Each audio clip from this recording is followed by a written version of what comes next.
Hello everyone, उन्नयन Bihar digital learning class में आपका स्वागत है। बच्चों, इस रिवीजन सीरीज में हम लोग क्लास 10th के साइंस का एक important chapter control and coordination पर डिस्कस करेंगे, जिसे हिंदी में नियंत्रण एवं समन्वय कहते हैं। बच्चों, इस चैप्टर को आपने पहले से ही पढ़ लिया होगा, इसलिए इस वीडियो में हम इस चैप्टर पर डिटेल डिस्कस नहीं करेंगे। इसको एग्जाम पॉइंट ऑफ व्यू से बस इसके मुख्य बिंदु पर डिस्कस करेंगे, जिससे आप एग्जाम में इस पार्ट से आए हुए प्रश्नों का उत्तर आसानी से दे सकें। तो आइए हम देखते हैं इस वीडियो में इस चैप्टर के अंदर हम लोग कौन कौन से मुख्य बिंदुओं पर डिस्कस करेंगे। बच्चों, फर्स्ट है उद्दीपन, जिसे इंग्लिश में स्टिमुलेशन कहते हैं। सेकंड न्यूरॉन, थर्ड अंतर्ग्रथन, देन प्रतिवर्ती क्रिया, देन प्रतिवर्ती चाप, मानव मस्तिष्क, हार्मोन, ग्रंथि, पादप में समन्वय कैसे होता है, पादप में गति कितने प्रकार की होती है तथा पादप से कौन कौन से हार्मोन सिक्रीट होते हैं और इनके क्या फंक्शंस होते हैं, इस पर हम लोग डिटेल में डिस्कस करेंगे। बच्चों, फर्स्ट हम देखेंगे उद्दीपन। उद्दीपन क्या है? सजीव के द्वारा पर्यावरण में हो रहे परिवर्तन के अनुरूप अनुक्रिया करना ही क्या कहलाता है? उद्दीपन कहलाता है। जैसे अचानक क्या होता है, टेम्परेचर डाउन होता है तो हमें क्या होता है, ठंड का अनुभव होता है, तो हम क्या करते हैं, गर्म कपड़े पहन लेते हैं। या जब आपके आसपास के पर्यावरण में जब टेम्परेचर तापमान बढ़ता है तो हमें गर्मी का एहसास होता है, तो हम लोग क्या करते हैं, तुरंत फैन ऑन कर लेते हैं। या हमें बारिश से बचना है तो हम लोग छाते का उपयोग करते हैं या रेनकोट का उपयोग करते हैं। तो हमारे पर्यावरण में जितने भी जो भी चेंजेस होते हैं उसके अनुरूप अनुक्रिया करना ही क्या कहलाता है? उद्दीपन कहलाता है। सेकंड हम देखते हैं न्यूरॉन। हमारे बॉडी में कहीं भी कोई भी क्रिया होती है या कोई भी इम्पल्सेस जनरेट होते हैं तो हमारे बॉडी के ब्रेन तक कैसे पहुंचते हैं, वो मैसेज हमारे बॉडी के ब्रेन तक कैसे जाते हैं। तो इसके लिए हमारे बॉडी में मिलियंस न्यूरॉन प्रेजेंट होते हैं और यही न्यूरॉन आपस में क्या होते हैं, जुड़ करके एक दूसरे से इंटरलिंक्ड होकर के एक जाल जैसी संरचना का निर्माण करते हैं। और यही न्यूरॉन क्या होते हैं, जाल जैसे संरचना का निर्माण करते हैं, जिसको हम लोग कहते हैं नर्वस सिस्टम। क्या कहते हैं? नर्वस सिस्टम मीन्स तंत्रिका तंत्र।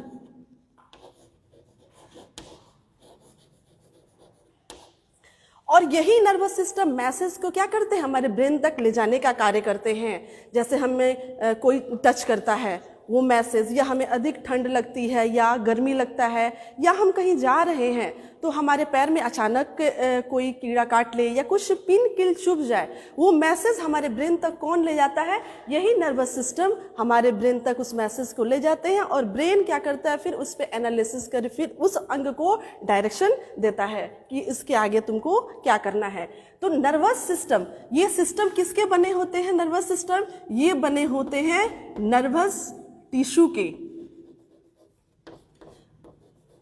कोई भी तंत्र किसके मिलने से बना होता है? टिश्यू के मिलने से बना होता है। टिश्यू किसके मिलने से बना होता है?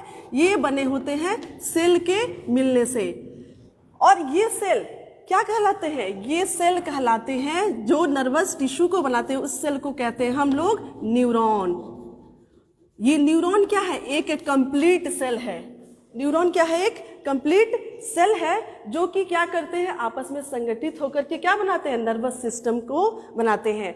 तो एग्जाम में अगर आता है क्वेश्चन कि न्यूरॉन किसे कहते हैं, इसको परिभाषित करें, तो इसका हम लोग परिभाषा कैसे देंगे? तंत्रिका तंत्र की सबसे छोटी संरचनात्मक तथा क्रियात्मक इकाई ही क्या कहलाती है? न्यूरॉन कहलाती है। एग्जाम में इससे एक और क्वेश्चन आता है कि न्यूरॉन का सचित्र वर्णन करें, मीन्स इसमें कौन कौन से पार्ट्स होते हैं और ये कौन सा कार्य करते हैं, इसके फंक्शंस को बताएं। तो आइए इस आंसर को देखने के लिए हम लोग चार्ट पेपर पर देखेंगे कि इसकी संरचना कैसे होते हैं।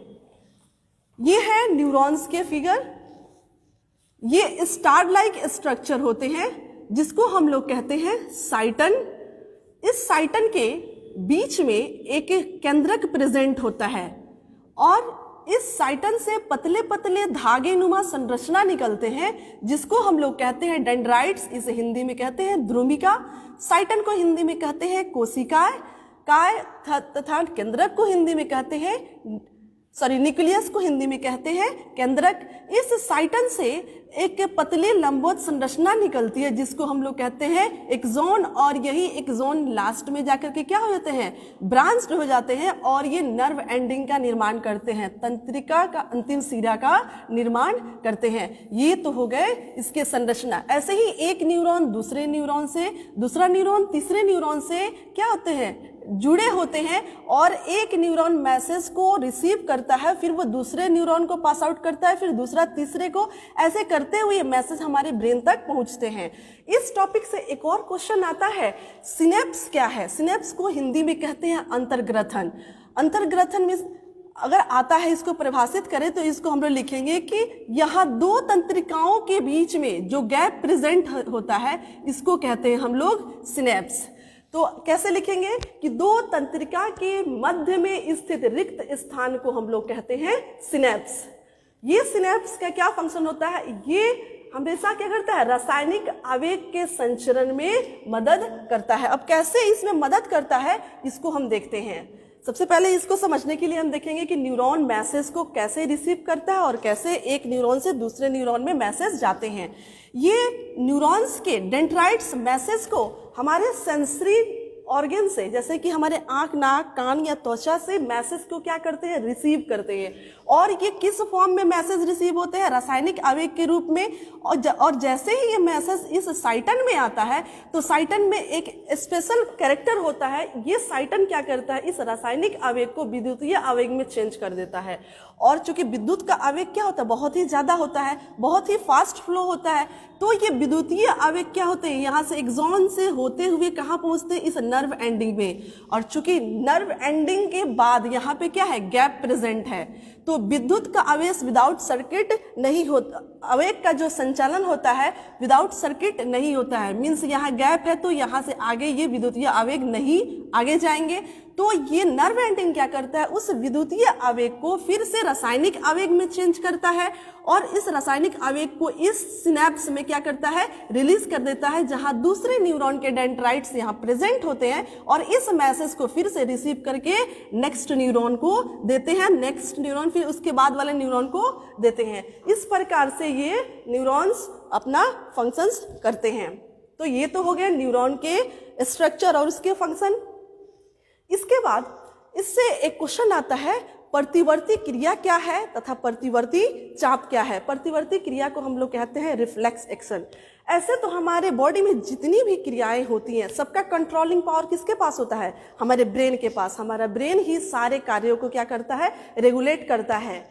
लेकिन कभी कभी हमारे बॉडी में ऐसे इमरजेंसी सिचुएशन आते हैं कि उस टाइम पे हमारे ब्रेन क्या होते हैं, डिसीजन ना लेकर के हमारे बॉडी के स्पाइनल कॉर्ड, जो ब्रेन के नीचे वाले पार्ट है, ये स्पाइनल कॉर्ड उस टाइम पे डिसीजन लेते हैं।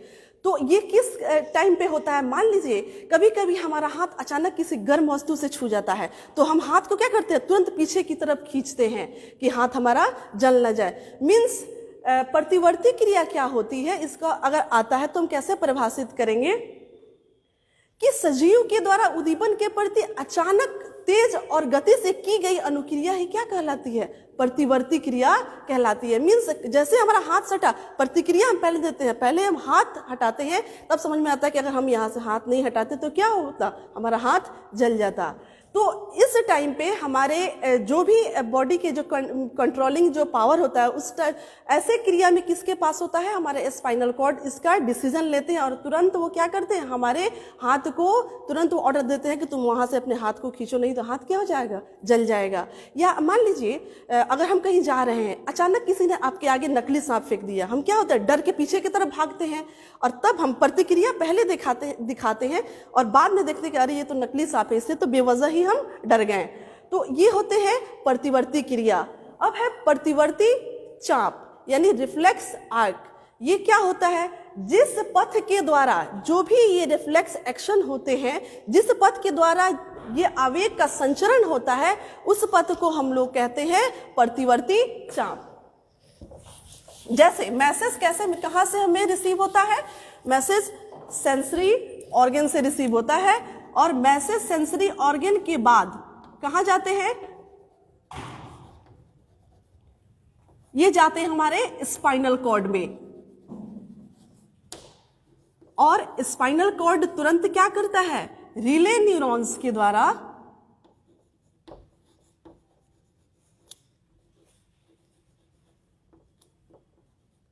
ये मोटर न्यूरॉन्स को बोलता है कि तुम तुरंत उस जो भी इफेक्टिव मसल्स है उसको तुम आदेश दो कि वो वहां से अलग हट जाए।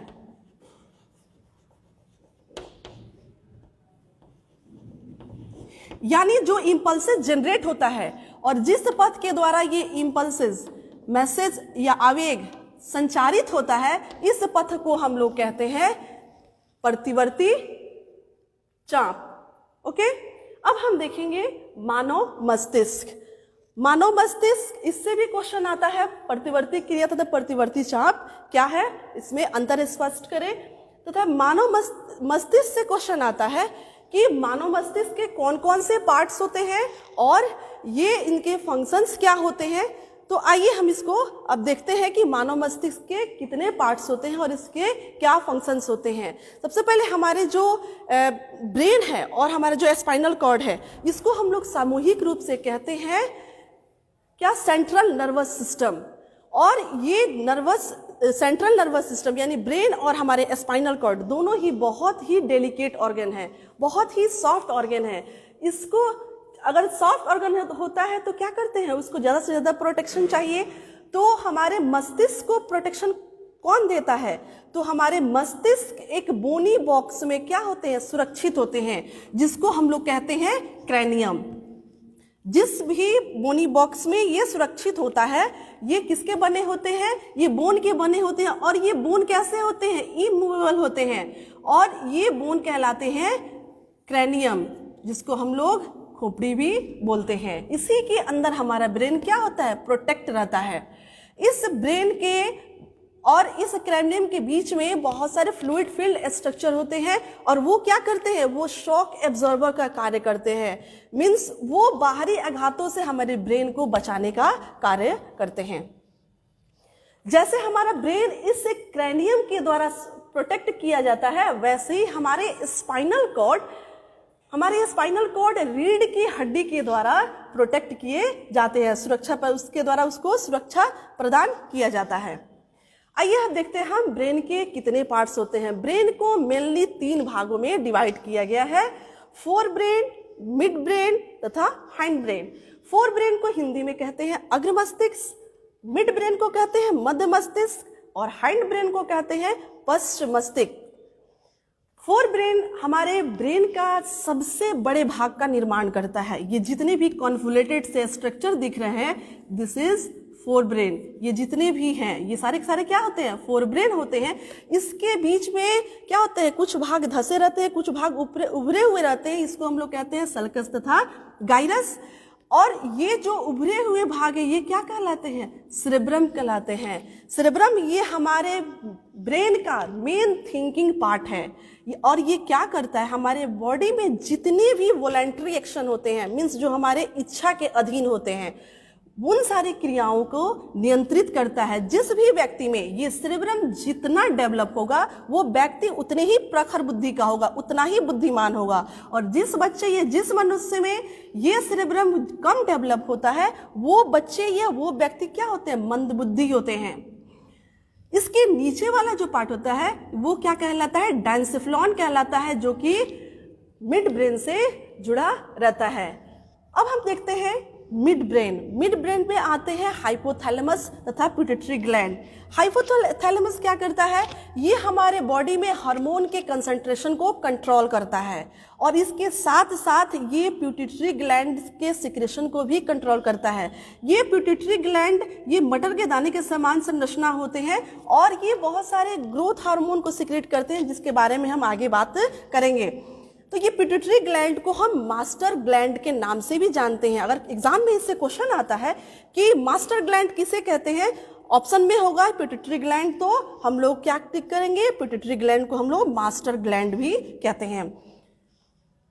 इसके अलावा हम देखेंगे अब इसका third part hind brain. Hind brain के 3 मेन पार्ट्स होते हैं, सेरेबेलम, मेडुला और पोन्स वेरुलाई। ये सेरेब्रम और सेरेबेलम, इन दोनों से क्वेश्चन आता है कि सेरेबेलम और सेरेब्रम में क्या अंतर है। तो ये सेरेबेलम क्या करता है, ये लीफ लाइक स्ट्रक्चर है, ये हैंड ब्रेन का पार्ट है और ये हमारे बॉडी में फिजिकल पोस्चर को क्या करता है, कंट्रोल करने का कार्य करता है, जिससे हम लोग सीधे खड़े हो सके, सीधे चल सके या सीधे बैठ सके। तो इसको कौन कंट्रोल करता है, सेरेबेलम कंट्रोल करता है। इसके बाद आता है पोन्स वेरुलाई। पोन्स वेरुलाई क्या करता है, हमारी बॉडी में ये बहुत ही छोटा पार्ट है और ये हमारे बॉडी में श्वसन की क्रिया को नियंत्रित करने का कार्य करता है। देन आता है मेडुला ऑब्लंगाटा। मेडुला ऑब्लंगाटा हमारे बॉडी में बहुत ही इंपॉर्टेंट रोल प्ले करता है। यह हमारे जितने भी इनवॉलेंट्री एक्शन है, मीन्स हमारे जो अनैच्छिक क्रियाएं हैं, जो हमारी इच्छा के अधीन नहीं है, उन सारी क्रियाओं को ये नियंत्रित करने का कार्य करता है। जैसे कि हमारे हृदय का धड़कना या हमारे आंखों की पुतली का फैलना सिकुड़ना या फिर हमारे जो वोमिटिंग सेंसेशन होते हैं, ये सारे के सारे किसके द्वारा कंट्रोल किए जाते हैं, इस मेडुला ऑब्लंगाटा के द्वारा कंट्रोल किए जाते हैं। ये मेडुला ऑब्लंगाटा आगे चलकर किससे जुड़ा होता है, इस स्पाइनल कॉर्ड से जुड़ा होता है। और ये स्पाइनल कॉर्ड किसके द्वारा प्रोटेक्ट किए जाते हैं, ये हमारे रीढ़ की हड्डी के द्वारा प्रोटेक्ट किए जाते हैं। ये हो गए ब्रेन के पार्ट्स और इसके फंक्शंस। आइए अब हम देखते हैं कि हमारे बॉडी में कौन कौन से हार्मोन सिक्रीट होते हैं। हार्मोन क्या होते हैं, कहाँ से सिक्रीट होते हैं। तो हार्मोन वह रासायनिक पदार्थ है जो हमारे बॉडी में विकास और वृद्धि को क्या करता है, में समन्वय स्थापित करने का कार्य करता है। हमारे बॉडी में ये हार्मोन कहाँ से सिक्रीट होते हैं, तो ग्लैंड से, ग्रंथियों से सिक्रीट होते हैं। ग्रंथि कितने प्रकार के होते हैं, ग्रंथि 2 प्रकार के होते हैं। कौन कौन से, एक्सोक्राइन और इंडोक्राइन। ये एक्सोक्राइन को हम लोग कहते हैं बहिःस्रावी ग्रंथि और एंडोक्राइन को कहते हैं हिंदी में अंतःस्रावी ग्रंथि।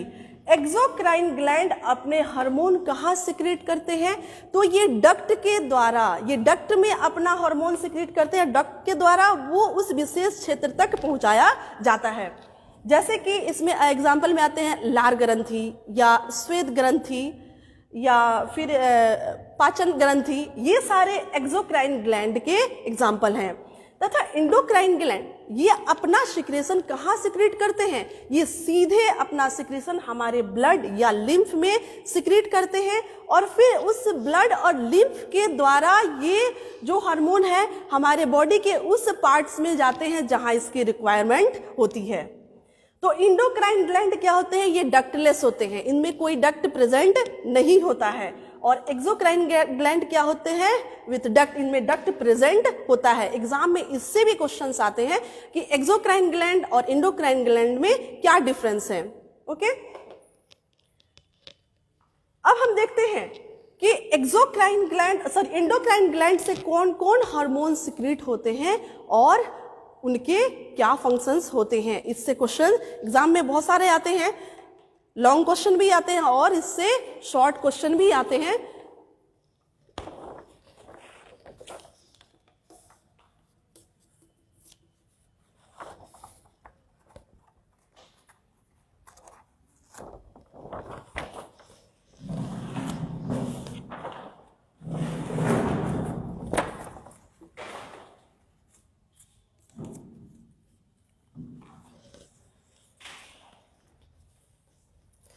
अभी हम देखते हैं कि एनिमल्स के बॉडी में कौन कौन से एंडोक्राइन ग्लैंड प्रेजेंट होते हैं और ये कौन कौन से हार्मोन को सिक्रेट करते हैं।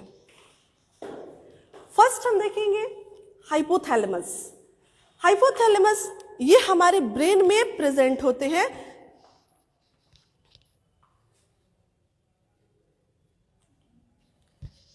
ये हमारे ब्रेन में प्रेजेंट होते हैं और ये क्या करते हैं, ये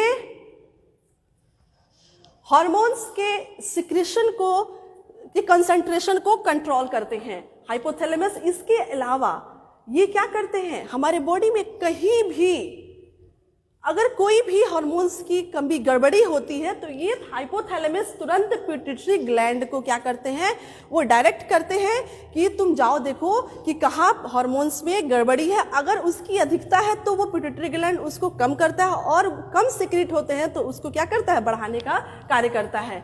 यानी ये हाइपोथैलेमस पिट्यूटरी ग्लैंड को भी क्या करते हैं, कंट्रोल करने का कार्य करते हैं। सेकेंड हम देखेंगे पीनियल ग्लैंड। पीनियल ग्लैंड ये भी ब्रेन में प्रेजेंट होते हैं, और ये पीनियल ग्लैंड से एक बहुत ही इंपॉर्टेंट हार्मोन सिक्रीट होता है जिसको हम लोग कहते हैं मेलाटोनिन। और मेलाटोनिन क्या करता है, यह हमारे बॉडी के बायोलॉजिकल क्लॉक को कंट्रोल करने का कार्य करता है, मीन्स हमारे सोने और जागने की क्रिया को नियंत्रित करता है। देन हम देखते हैं पिट्यूटरी ग्लैंड, ये भी हमारे ब्रेन में प्रेजेंट होते हैं, और ये एक मटर के दाने के समान संरचना है। ये पिट्यूटरी ग्लैंड, इससे क्या होते हैं, बहुत सारे ग्रोथ हार्मोन सिक्रीट होते हैं। देखो, इनकी अधिकता और इनकी कमी दोनों ही क्या होते हैं, डिजीज को जन्म देते हैं। अगर हमारे बॉडी में ज़्यादा से ज़्यादा अगर ग्रोथ हार्मोन सिक्रीट होते हैं तो हम क्या हो जाएंगे, हम खल्ली बन जाएंगे, हम बहुत ही मोटे, हमारे बॉडी का विकास क्या ज़्यादा हो जाएगा। तो ऐसे डिजीज को कहते हैं जाइजेंटिज्म। तथा अगर ये पिट्यूटरी ग्लैंड से होने वाले सिक्रीशन यानी ग्रोथ हार्मोन कम सिक्रीट होते हैं तो हम लोग कैसे हो जाएंगे, हम बौने हो जाएंगे, नाटे हो जाएंगे। तो इसकी अधिकता और इसकी कमी दोनों ही क्या करते हैं, हमारे बॉडी में डिजीज को जन्म देते हैं। नेक्स्ट हम देखेंगे थायराइड ग्लैंड। थायराइड ग्लैंड कहाँ प्रेजेंट होते हैं, थायराइड ग्लैंड हमारे नेक रीजन में प्रेजेंट होते हैं, हमारे गर्दन में प्रेजेंट होते हैं। ये बटरफ्लाई शेप्ड के ग्लैंड हैं, और इस ग्लैंड से कौन सा हार्मोन सिक्रीट होता है, थायरॉक्सिन हार्मोन सिक्रीट होता है। और ये थायरॉक्सिन क्या करता है, ये वसा, प्रोटीन तथा कार्बोहाइड्रेट के उपापचय की क्रिया को कंट्रोल करता है। मीन्स हमारे बॉडी में जितने भी प्रोटीन, कार्बोहाइड्रेट और वसा का पाचन होता है वो थायरॉक्सिन करता है। आयोडीन क्या करता है, इस थायराइड ग्लैंड को स्टिमुलेट करता है कि ये थायरॉक्सिन हार्मोन सिक्रीट करे। इसीलिए अगर हमारे भोजन में आयोडीन की कमी होती है तो कौन सा रोग होता है, घेंघा, जिसको हम इंग्लिश में कहते हैं ग्वाइटर। ये आयोडीन की कमी से होती है, इसलिए कहा जाता है कि आयोडीन युक्त नमक का इस्तेमाल करना चाहिए। ये इसके सिक्रेशन, थायरॉक्सिन का ज़्यादा सिक्रेशन या कम सिक्रेशन दोनों ही क्या होता है, नुकसानदायक होता है। अगर ज़्यादा सिक्रेशन होता है तो ये क्या कहलाता है, हाइपरथायरॉयडिज्म कहलाता है। मीन्स ज़्यादा से ज़्यादा कार्बोहाइड्रेट, प्रोटीन के अणु टूटेंगे तो उसको कहते हैं हम लोग हाइपरथायरॉयडिज्म। और इसका सिक्रेशन कम होगा तो प्रोटीन, कार्बोहाइड्रेट और वसा कम टूटेंगे, यानी ये जमा होते जाएंगे, तो इसको कहते हैं हम लोग हाइपोथायरॉयडिज्म। ये दोनों ही क्या होते हैं, नुकसानदायक होते हैं। नेक्स्ट हम देखेंगे थाइमस ग्लैंड। थाइमस ग्लैंड ये कहाँ प्रेजेंट होते हैं, तो ये चेस्ट एरिया में प्रेजेंट होते हैं। ये बच्चे में उभरे हुए रूप में प्रेजेंट होता है, और ये क्या करता है, इससे कौन सा हार्मोन सिक्रीट होता है, थाइमोसिन। और ये थाइमोसिन क्या करता है, इम्यूनिटी को बढ़ाने का कार्य करता है। बच्चे जैसे जैसे बड़े होते हैं इनकी इम्यूनिटी क्या होती है, बढ़ते जाती है, और फिर धीरे धीरे ये क्या होता है, थाइमस ग्लैंड शॉर्ट होने लगता है। इसके अलावा यह संक्रमण और एलर्जी से भी प्रतिरोध को पैदा करने का कार्य करता है। नेक्स्ट हम देखेंगे एड्रीनल ग्लैंड। एड्रीनल ग्लैंड से निकलने वाले हार्मोन्स को हम दो नाम से और जानते हैं, फ्राइट हार्मोन तथा और इमरजेंसी हार्मोन के नाम से जानते हैं। ये एड्रीनल ग्लैंड से कौन से हार्मोन सिक्रीट होते हैं, एड्रेनलिन हार्मोन सिक्रीट होते हैं। और ये क्या करते हैं, हमारे बीपी को कंट्रोल करते हैं, ब्लड प्रेशर को कंट्रोल करते हैं, और ये हमारे हार्ट बीट को कंट्रोल करते हैं, हमारे जो दिल की धड़कन है उसको कंट्रोल करने का कार्य करते हैं। ये हमारे जो हार्ट बीट है, कभी कभी अचानक हम डर जाते हैं तो हमारा हार्ट बीट क्या होता है, बहुत ही बढ़ जाता है। तो उस सिचुएशन में, उस इमरजेंसी में ये थायराइड ग्लैंड से एड्रिनल ग्लैंड से एड्रेनलिन हार्मोन सिक्रीट होते हैं और ये एड्रेनलिन हार्मोन क्या करते हैं, उस धड़कन के को नियंत्रित करने का कार्य करते हैं। ये कहाँ प्रेजेंट होते हैं, तो ये हमारे किडनी के ऊपर ये कैप लाइक स्ट्रक्चर के रूप में प्रेजेंट होते हैं। नेक्स्ट हम देखते हैं पेनक्रियाज। पेनक्रियाज एक ऐसा ग्लैंड है जो एक्सोक्राइन और इंडोक्राइन दोनों रूप में परफॉर्म करता है। ये पेनक्रियाज में बहुत सारे कोशिकाओं के समूह होते हैं जिसको हम लोग कहते हैं इजलेट ऑफ लैंगरहैंस। जब ये इंसुलिन सिक्रेट करता है तो ये क्या कहलाता है, इंडोक्राइन ग्लैंड। और जब ये पेनक्रियाटिक जूस यानी पाचक रस सिक्रेट करता है तो ये कहलाता है पेनक्रियाज। ओके, ये एक्सोक्राइन ग्लैंड। ये इजलेट ऑफ लैंगरहैंस से कौन से हार्मोन सिक्रेट होते हैं, इंसुलिन। और इंसुलिन क्या करते हैं, हमारे बॉडी में ब्लड में जो ग्लूकोज का लेवल है उसको ये क्या करते हैं, मेंटेन करने का कार्य करते हैं। यानी इंसुलिन की कमी से एक बहुत ही कॉमन डिजीज होता है जिसको हम लोग कहते हैं डायबिटीज, और हिंदी में कहते हैं इसको मधुमेह। जिस भी व्यक्ति में अगर उसके पेनक्रियाज में कोई गड़बड़ी होती है तो इंसुलिन कम सिक्रेट होता है, तो वैसे कंडीशन में मरीज को क्या किया जाता है, बाहर से इंसुलिन इंजेक्ट किया जाता है जिससे कि हमारे वो मरीज के ब्लड में क्या हो, इंसुलिन का ये ग्लूकोज का लेवल क्या हो, मेंटेन रहे। नेक्स्ट हम देखेंगे गुनैड्स। गुनैड्स मेल में होते हैं टेस्टिस और फीमेल में होते हैं ओवरी। टेस्टिस में किस चीज का प्रोडक्शन होता है, टेस्टिस में स्पर्म का प्रोडक्शन होता है और ओवरी में एग का प्रोडक्शन होता है। तो टेस्टिस के प्रोडक्शन में कौन से हार्मोन भाग लेते हैं, टेस्टोस्टेरोन। और एग के प्रोडक्शन में कौन से हार्मोन रिस्पॉन्सिबल होते हैं, प्रोजेस्टेरोन तथा एस्ट्रोजन हार्मोन सिक्रीट होते हैं। यानी इस एग के फॉर्मेशन में प्रोजेस्टेरोन हार्मोन भाग लेते हैं। ये हो गए हमारे बॉडी के इंडोक्राइन ग्लैंड से निकलने वाले हार्मोन और उसके फंक्शंस। इससे बहुत सारे क्वेश्चंस आते हैं ऑब्जेक्टिव में भी और सब्जेक्टिव में भी। इससे क्वेश्चन पूछे जा सकते हैं कि इंडोक्राइन ग्लैंड से कौन कौन से हार्मोन सिक्रीट होते हैं और उनके क्या फंक्शंस हैं, तो इन सारे का नाम लिखना है और उनके कौन कौन से फंक्शंस है उसको लिखना है। नेक्स्ट हम देखेंगे पादप में समन्वय। यानी बहुत ऐसे कार्य होते हैं पौधे में जो कि जैसे कि वृद्धि, नए पत्ती का आना, फूल का आना या फल का लगना या पौधे का जो विकास होता है। चूंकि पौधे में क्या होता है, नर्वस सिस्टम नहीं पाए जाते हैं, तो इन सारी क्रियाओं को कौन रेगुलेट करता है, तो पौधे में निकलते हैं पादप हार्मोन। पादप हार्मोन पौधे की वृद्धि को, पौधे में फूल लगने से लेकर के उससे फल बनने तक या पौधे के विकास को, सबको रेगुलेट कौन करता है, पादप हार्मोन। इसको हम लोग बारी बारी से पढ़ेंगे कि पौधे से कौन कौन से हार्मोन निकलते हैं और इसके क्या फंक्शंस है। इससे भी क्वेश्चन आते हैं ऑब्जेक्टिव क्वेश्चन में, इससे भी बहुत सारे क्वेश्चन आ सकते हैं एग्जाम में। तो आइए इसके हार्मोन्स के फंक्शंस पढ़ने के पहले हम लोग इसके पादप में मूवमेंट पढ़ते हैं कि पादप में कितने प्रकार के मूवमेंट होते हैं।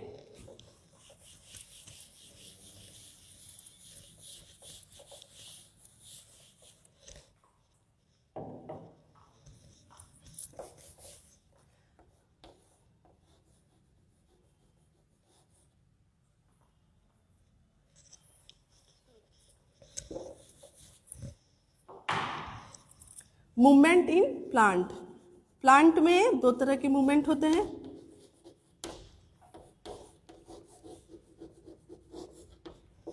कौन कौन से, एक होता है नेस्टिक,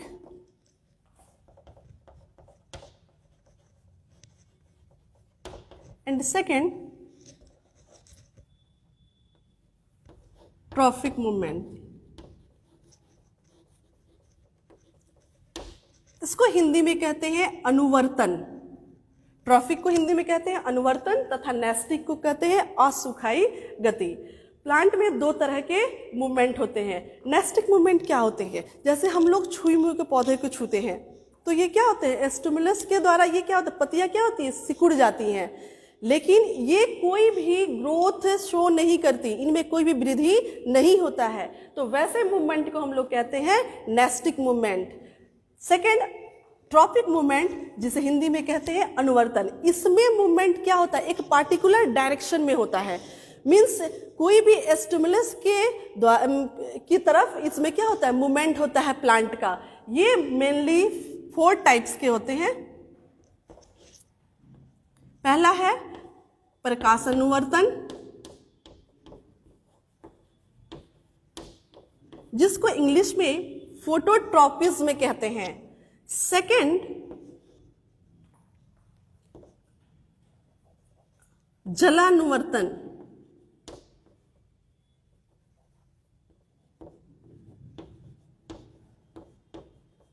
जिसे इंग्लिश में हाइड्रोट्रोपिज्म कहते हैं। थर्ड है भू अनुवर्तन,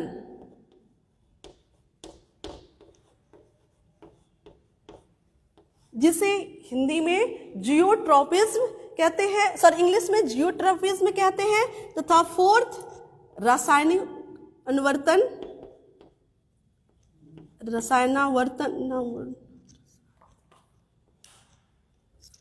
रसायनुवर्तन, जिसको इंग्लिश में कीमोट्रोपिज्म कहते हैं। फर्स्ट है प्रकाशानुवर्तन, यानी इसमें प्लांट का मूवमेंट कैसा होता, किधर होता है? प्रकाश की ओर। प्रकाश की ओर पौधे की गति को कहते हैं हम लोग प्रकाशानुवर्तन।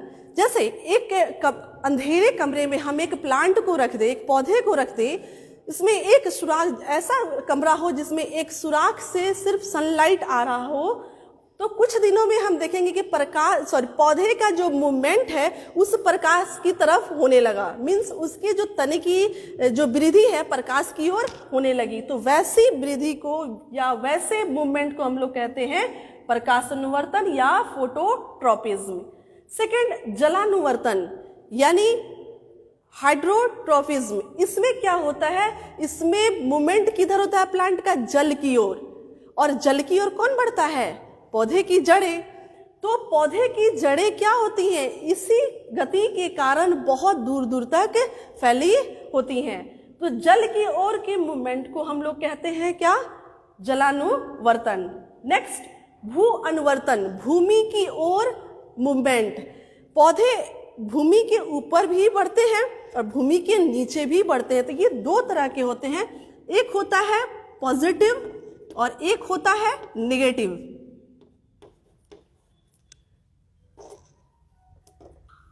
पॉजिटिव मीन्स सकारात्मक भू अनुवर्तन और नेगेटिव ये नकारात्मक भू अनुवर्तन। सकारात्मक मीन्स भूमि की ओर। भूमि की ओर कौन बढ़ता है? जड़ें बढ़ती हैं, रूट बढ़ते हैं। तो वैसे मूवमेंट को हम लोग कहते हैं पॉजिटिव भू अनुवर्तन यानी सकारात्मक भू अनुवर्तन। और पौधे के तने भूमि के ऊपर की ओर बढ़ते हैं तो उसको हम लोग कहते हैं निगेटिव यानी नकारात्मक भू अनुवर्तन। नेक्स्ट है रसायनुवर्तन। इसमें क्या होते हैं? इसमें उद्दीपन के रूप में क्या होते हैं? रासायनिक क्रिया। इसका बेस्ट एग्जाम्पल है जैसे पौधे फ्लावर के जो परागकण होते हैं, पुष्प के जो परागकण होते हैं, वो ओवरी तक कैसे पहुंचते हैं? पराग नली के द्वारा।